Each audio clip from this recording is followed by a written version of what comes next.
Part of speech identify করতে গেলে তোমার কি উল্টাপাল্টা হয়ে যায়? আসলে তোমার কখনো পার্ট অফ স্পিচ ভালোভাবে শেখা হয়নি। আজ তোমার পার্ট অফ স্পিচ শেখার একটা বড় সুযোগ এসেছে। এভাবে তুমি কোনোদিন পার্ট অফ স্পিচ শিখতে পারবে না। পার্ট অফ স্পিচ শেখার সুযোগ যেহেতু তুমি পেয়েছো, তাহলে সুযোগটা কাজে লাগাও, অবহেলা করবে না। আজ আমি এই ভিডিওতে তোমাকে শেখাবো পার্ট অফ স্পিচ চেনার এমন এক অসাধারণ ছন্দ, যেটা একবার শুনলেই মনে থাকবে জীবনের শেষ দিন পর্যন্ত, কখনো ভুলবে না। আর আজকের এর পর থেকে তোমার পার্ট অফ স্পিচ চিনতে আর কোনো দিন ভুল হবে না। চলো তাহলে এখন ছন্দে ছন্দে পার্ট অফ স্পিচ শেখা যাক।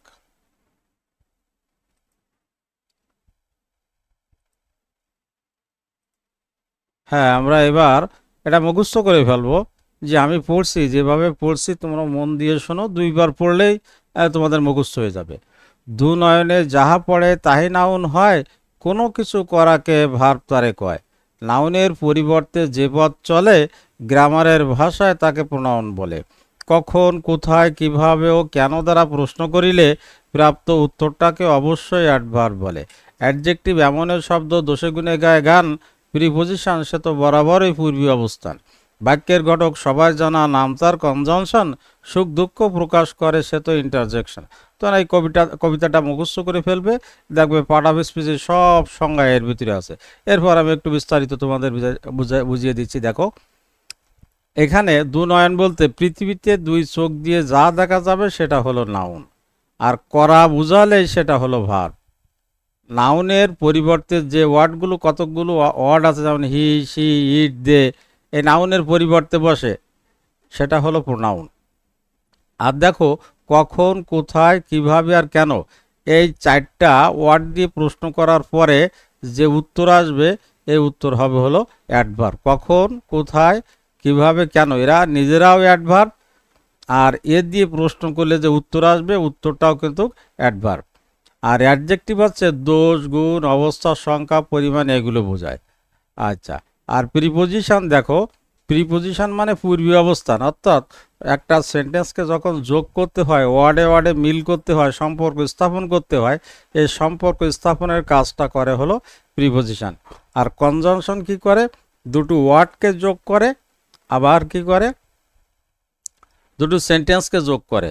এই ঘটক যেমন ছেলে এবং মেয়ে উভয় পক্ষ মিল করে বিবাহ শাদীর ব্যবস্থা করে, ঠিক দুটো দুটো সেন্টেন্স, দুটো দুটো ওয়ার্ড যেটা, এটা যোগ করে হলো কনজাংশন। আর শেষে হলো সুখ দুঃখ। মানুষের জীবনে দুটি জিনিস আছে, একটা হলো সুখ আর দুঃখ। এই সুখ দুঃখ যে ওয়ার্ড দিয়ে প্রকাশ করবে, তার নাম কিন্তু ইন্টারজেকশন।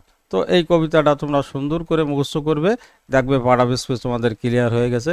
এরপরও আমি দেখো তোমাদের সহজে সংক্ষেপে একবার বলে দিচ্ছি। নাউন মানে নাম, কোনো কিছুর নাম নাউন। ভার্ব মানে কাজ করা, কোনো কিছু করা হলো ভার্ব। আর প্রোনাউন কি? নাউনের জায়গায় বসে। হি, সি, ইট, দে, ইট, এইগুলো তোমার হচ্ছে প্রোনাউন। অ্যাডভার্ব কি? কাজের ধরন জানায়, ধরন বোঝায়।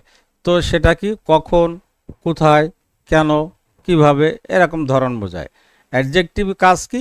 দোষ গুণ বের করবে, হয় বলবে ভালো, নাই খারাপ, নাই মন্দ, দোষ গুণ দেওয়াই অ্যাডজেক্টিভের কাজ। প্রিপোজিশন সম্পর্ক স্থাপন করে, কি করে? ওয়ার্ডে ওয়ার্ডে সম্পর্ক স্থাপন করে। আগের ওয়ার্ড এবং পিছনের ওয়ার্ড এবং সামনের ওয়ার্ড মাঝখানে বসে দুটো শব্দের সাথে একটা সম্পর্ক স্থাপন করে, খানিকটা কনজাংশন টাইপের। তারপর কনজাংশন কি? বাক্য জোড়ে, অর্থাৎ দুটো দুটো সেন্টেন্স এটা আছে জোড়ে, কখনো দুটো ওয়ার্ডও জোড়ে। যেমন ওয়াটার অ্যান্ড মিল্ক, এই দুটো আমি যোগ করলাম হলো অ্যান্ড দিয়ে। আর তারপর যেমন সেন্টেন্স কি? I went to college and met my friend, এই অ্যান্ড দিয়ে আমরা দুটো সেন্টেন্স যোগ করলাম। আর ইন্টারজেকশন হলো আবেগ, মানুষের ভিতরে যে ইমোশনটা থাকে, এই ইমোশনটা হলো ইন্টারজেকশন। ঠিক আছে, এই ছন্দের মাধ্যমে আমরা পার্ট অফ স্পিচ শিখে ফেললাম। গ্রামার শেখা এখন মজার খেলা। এই ছন্দটা 2-3 বার শোনো, দেখবে চিরদিনের জন্য মুখস্থ হয়ে গেছে। আর একবার মুখস্থ হয়ে গেলে কখনো ভুলবে না। তাই প্রতিটা গ্রামার শেখা হোক ছন্দে ও আনন্দে।